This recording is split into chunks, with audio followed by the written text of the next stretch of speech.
Vamos voltar a falar sobre a decisão do ministro Alexandre de Moraes. Ele afirmou em decisão hoje que o ex-presidente Jair Bolsonaro descumpriu medida cautelar, mas cometeu uma irregularidade isolada e que, por isso, não cabe decretar prisão preventiva. Sobre o assunto, conversamos com Enzo Facchini, mestre em Direito Penal pela Fundação Getúlio Vargas. A gente aguardava ontem exatamente o final das 24 horas, ficou para hoje a decisão do ministro. Muita gente apostava na possibilidade de prisão. O senhor acha que teve aí envolvimento político? Porque essa foi uma questão durante o dia.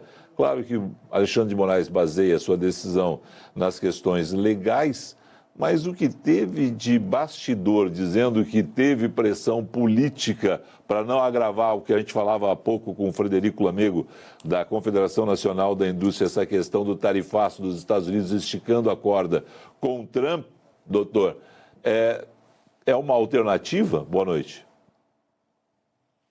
Como vai, Felipe? Boa noite, Lene. Veja, é difícil a gente dizer exatamente o que passou na cabeça do ministro Alexandre de Moraes. Agora, se a gente olhar, se a gente excluísse aqui as pessoas que estão envolvidas nessa história, né? Vamos excluir, vamos riscar os nomes, os CPFs, vamos tratar. Um juiz coloca aqui uma medida alternativa à prisão e há um descumprimento, geralmente o que se vê é que se realmente houve esse descumprimento, há então um pedido de prisão contra essa pessoa que praticou essa ilicitude em cima da decisão, né? A decisão é uma decisão cautelar à prisão. Então, veja, eu tenho elemento suficiente para te prender, não vou te prender agora se você obedecer esses requisitos. Se você vai lá e descumpre esses requisitos, o caminho natural realmente seria um pedido de prisão. Pedido não, no caso, porque ele já é a autoridade que poderia deferir, né? Então, já uma prisão preventiva. A discussão é dizer se realmente essa decisão dizia aquilo que o ministro disse que dizia. Doutor, mas o ponto da confusão, eu acho que é na falta de clareza das cautelares, especialmente essa, e principalmente sobre a falta de controle a partir de terceiros e publicações destes terceiros. Então, faltou a clareza que até a própria defesa do Bolsonaro pediu que o ministro Alexandre de Moraes fizesse. Lene, eu concordo em absoluto com você.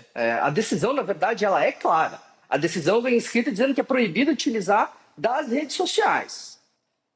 Ponto, é isso que está escrito. Depois vem o ministro e esclarece, olha, quando eu digo que é proibido usar as redes sociais, é claro que eu estou dizendo que é proibido usar as redes sociais suas, de terceiros, ou de alguma forma fazer com que os outros utilizem as redes sociais para propagar os crimes que você eventualmente está aqui cometendo. E ainda assim, ela não fala a respeito de dar entrevistas. E aí, então, acho que age bem a defesa do ex-presidente em embargar dessa decisão e dizer, ministro, essa decisão não está clara nessa extensão que Vossa Excelência diz que está. Falando da possível advertência que foi citada, né? Ele disse que não caberia, então, a prisão preventiva neste momento, mas largou, então, esse ar da advertência. O que é que isso pode simbolizar? Numa próxima atitude, mesmo que ele não esclareça, como não foi esclarecido em primeiro momento, Bolsonaro pode, então, virar esse alvo de prisão preventiva dentro do processo?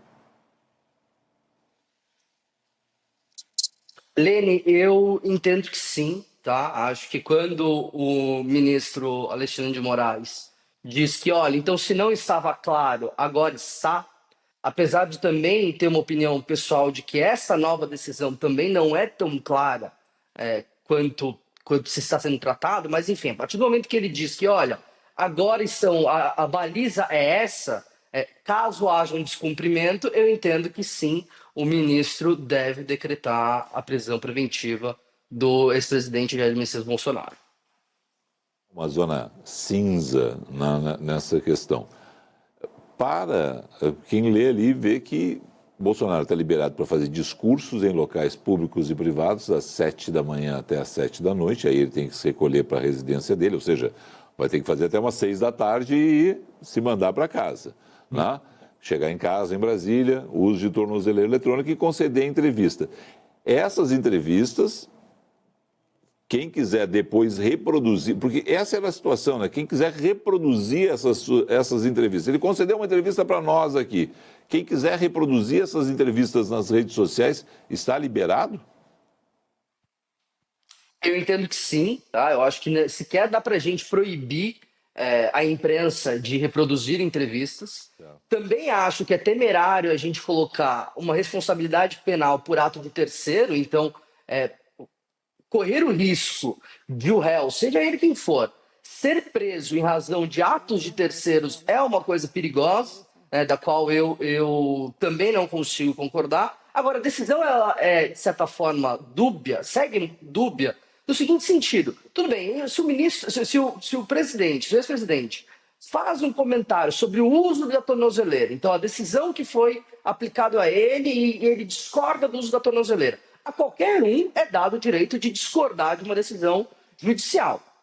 Agora, se ele dá uma entrevista nesse sentido, ele está praticando os atos anteriores a qual o ministro Alexandre de Moraes se refere, que são os atos atentatórios à República, e aí poderá, então, decretar a prisão? Então, sobre o que pode ser dado nessa entrevista? Porque, então, a entrevista é permitida, mas sobre o quê? Certamente a entrevista que vai ser dada pelo ministro, pelo presidente, pelo ex-presidente, não vai ser sobre, enfim, o que ele cozinhou no fim de semana, etc. Vai ser sobre a situação jurídica dele. Então, a que ponto ele pode dar entrevista, sobre quais temas que ele pode dizer, isso não está claro na decisão. O que me parece é que a decisão segue com uma alta carga de subjetividade, permitindo, eventualmente, sim, um pedido de prisão preventiva, uma deferimento de prisão preventiva, caso o ministro Alexandre entenda que foi